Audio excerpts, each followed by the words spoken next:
చాలామంది couples తమున్న toxic రిలేషన్‌షిప్‌ని తట్టుకోలేక, అందులోపల నుండి బయటపడదామని డివోర్స్ అప్లై జేస్తారు. కానీ సాడ్ రియాలిటీ ఏంటిదంటే, చాలామంది కోర్ట్‌ల చుట్టూ తిరుగుకుంటూనే వాళ్ళ జీవితం గడిచిపోతది, యవ్వనం గడిచిపోతది.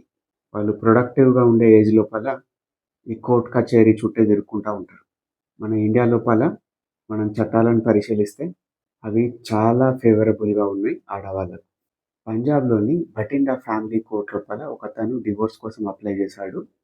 అతను హిందూ మ్యారేజ్ యాక్ట్ లోపల సెక్షన్ 13 లోపల ఉన్న on the grounds of cruelty తనను మానసికంగా, శారీరకంగా వేధిస్తుంది నా భార్య అనే కారణంగా విడాకులు కోరుకున్నాడు. తను కోర్ట్ వారి ముందట ఒక సీడీని ప్రెజెంట్ చేసిండు ఎవిడెన్స్ రూపం లోపల.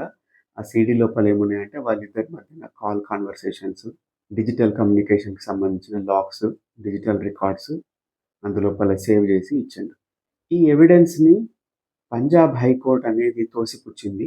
ఇది రైట్ టు ప్రైవసీ కిందికొస్తది. ఆ అమ్మాయి personal conversations, husband and wife మధ్యన జరిగిన పర్సనల్ కన్వర్సేషన్స్ దీన్ని మేము ఎవిడెన్స్ కింద ఒప్పుకోము. ఆర్టికల్ 21 ఉంది గదా! రైట్ టు ప్రైవసీ ఇస్తది మనకు. సో, ఇది ఒక అడ్మిసబుల్ ఎవిడెన్స్ గాదని వాళ్ళు కొట్టేసారు. కానీ అదే కేసు ఇప్పుడు సుప్రీం కోర్ట్ దగ్గరకొచ్చింది.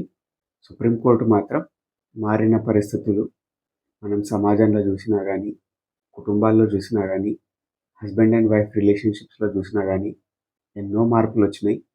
కాబట్టి వేరే ఏ ఎవిడెన్స్ లేని సమయం లోపల పూర్తి గోప్యతను పాటిస్తూ కాల్ రికార్డింగ్స్ అవతల పార్ట్నర్‌కి తెలవకుండా సీక్రెట్‌గా ఒక రకంగా స్పైయింగ్ అనుకోండి, స్నూపింగ్ అనుకోండి, ఈవ్స్ డ్రాపింగ్ అనుకోండి, ఏమన్నా పేరు పెట్టండి దానికి. అట్లా రికార్డ్ చేయబడిన కాన్వర్సేషన్స్ వాటిని ఎవిడెన్స్ కింద మనం యాక్సెప్ట్ చేస్తాం. ఒకరిపైన ఒకరికి నమ్మకం లేనప్పుడు, ఒకరి విషయాలను, ఒకరి సంభాషణలను మరొకరు రికార్డ్ చేస్తున్నారన్నప్పుడే ఆ మ్యారేజ్ ఒక రకంగా బ్రేక్ అయిపోయింది అనుకోవాలి అని ఈ జడ్జిమెంట్ చెప్తున్నప్పుడు కామెంట్స్ పాస్ ఆన్ చేశారు. ఇందులోపల ముఖ్యంగా లాభపడబోతున్న వాళ్ళెవరంటే నేను చెప్తున్నా గదా! మగవాళ్ళు. ఒక రకంగా క్రూరమైన భార్యల చేతి లోపల బాధలు అనుభవిస్తున్న భర్తలకు ఈ తీర్పనేది ఒక రకంగా వరం లాంటిది. మీరేమనుకుంటున్నారు?